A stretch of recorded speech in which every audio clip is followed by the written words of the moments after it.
UP में एक पत्रकार के घर में घुसकर हत्या कर दी जाती है। दिलीप सैनी। फतेहपुर में पत्रकार की चाकू से गोदकर हत्या। क्या ये आरोपी नहीं पकड़ा जाएगा?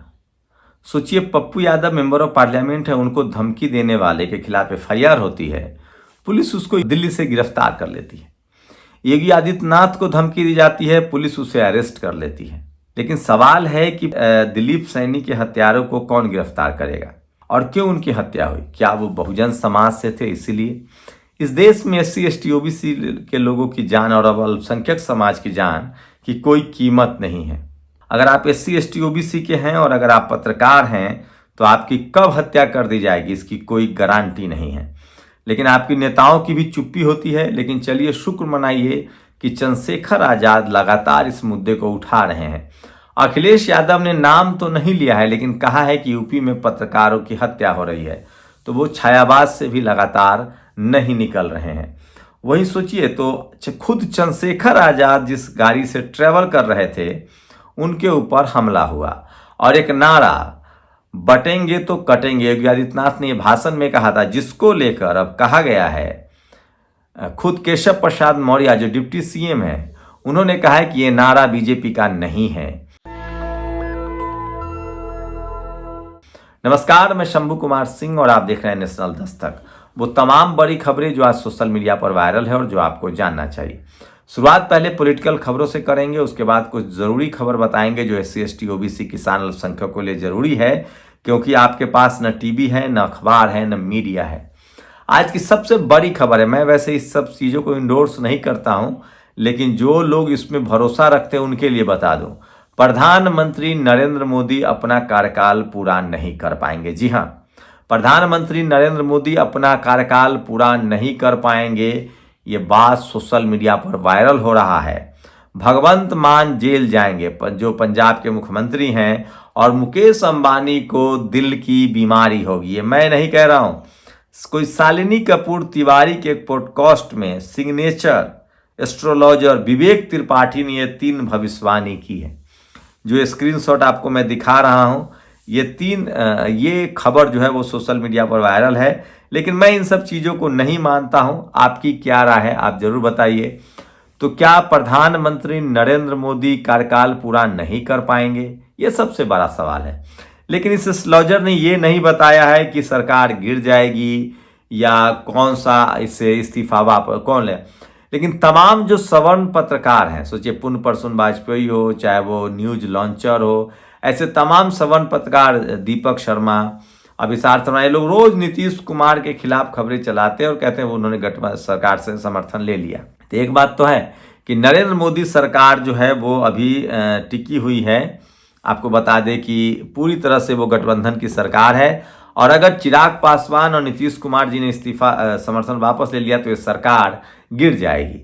अगर चंद्रबाबू नायडू ने भी इस्तीफा अगर समर्थन वापस ले लिया तो भी ये सरकार गिर जाएगी। और सवाल है कि इन लोगों को भी SC ST और OBC और मुसलमानों का वोट चाहिए। मुसलमान पहले ही नाराज हैं। बीजेपी से ये लोग जरूर सचेत होंगे, क्योंकि 2 मुख्यमंत्री जो लगातार बीजेपी के साथ बने हुए थे उनकी सत्ता चली गई।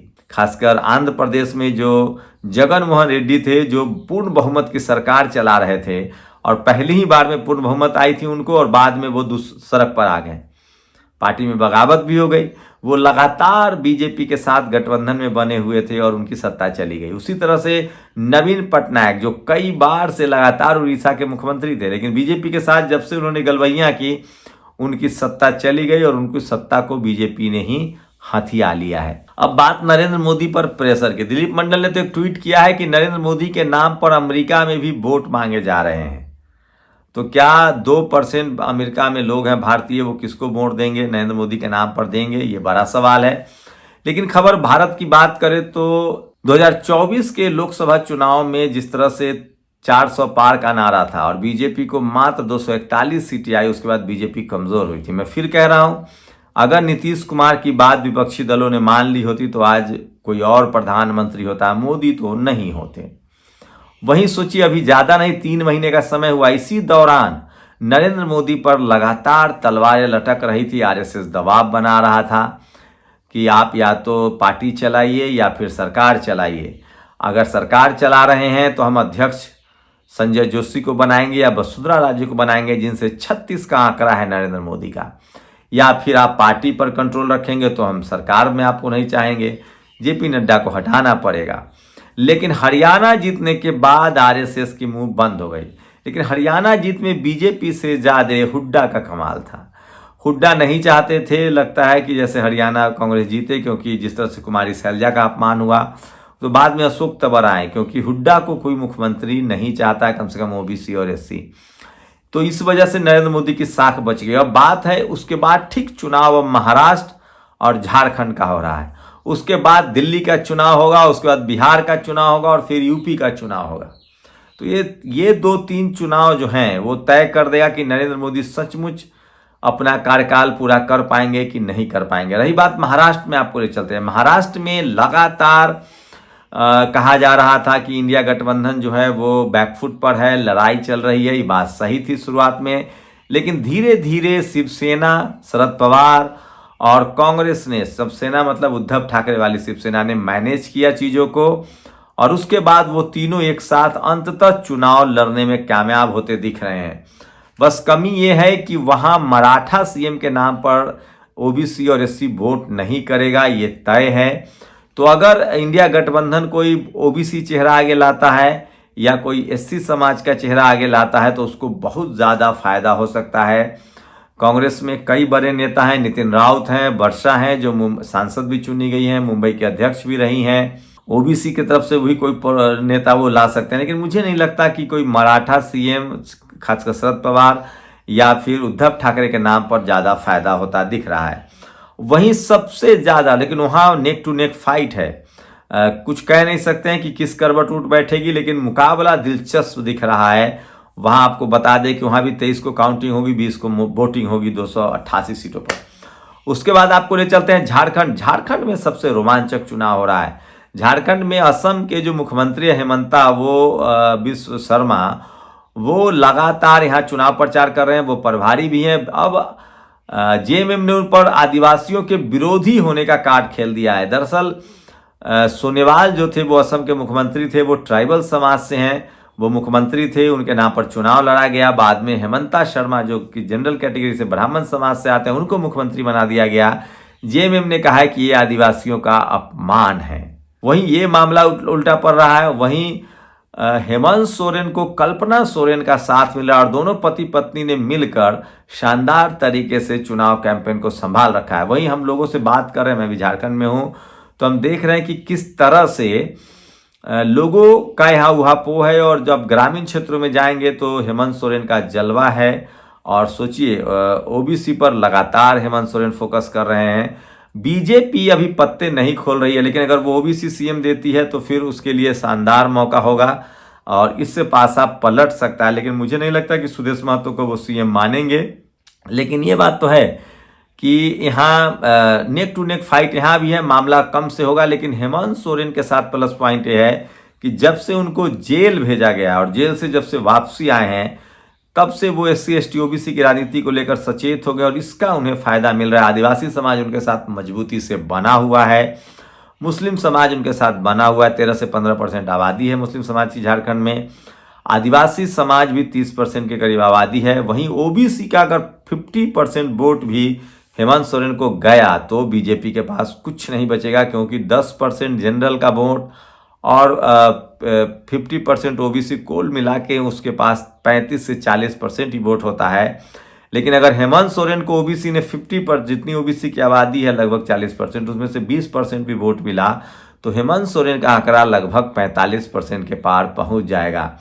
तो ये तमाम बड़ी खबरें थी और जो सोशल मीडिया पर वायरल है।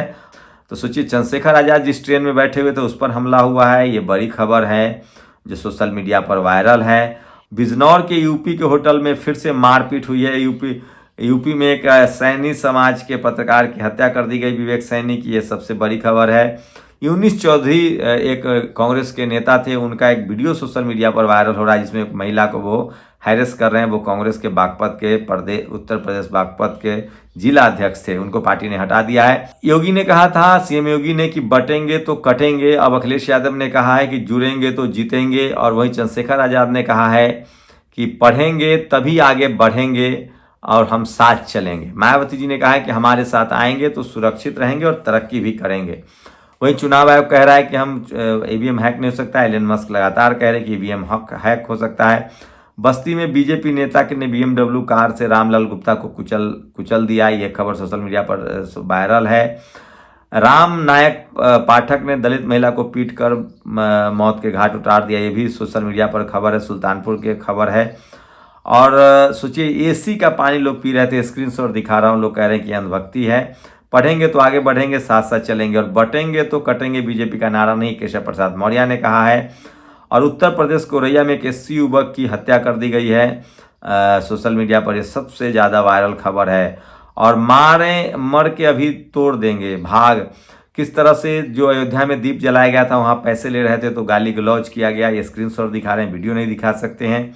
और सीजीआई चंचूर पर 44 पन्नों की रिपोर्ट लिख देना आसान नहीं है। कारवा मैगजीन ने इनकी सारी पोल पट्टी खोली है। यूपी में पुलिस वाले को पार्टी करनी थी तो उन्होंने पुलिस को ही फ़ोन कर दिया कि यहाँ दंगा हो रहा है। बाद में कहा कि कोई दंगा नहीं है।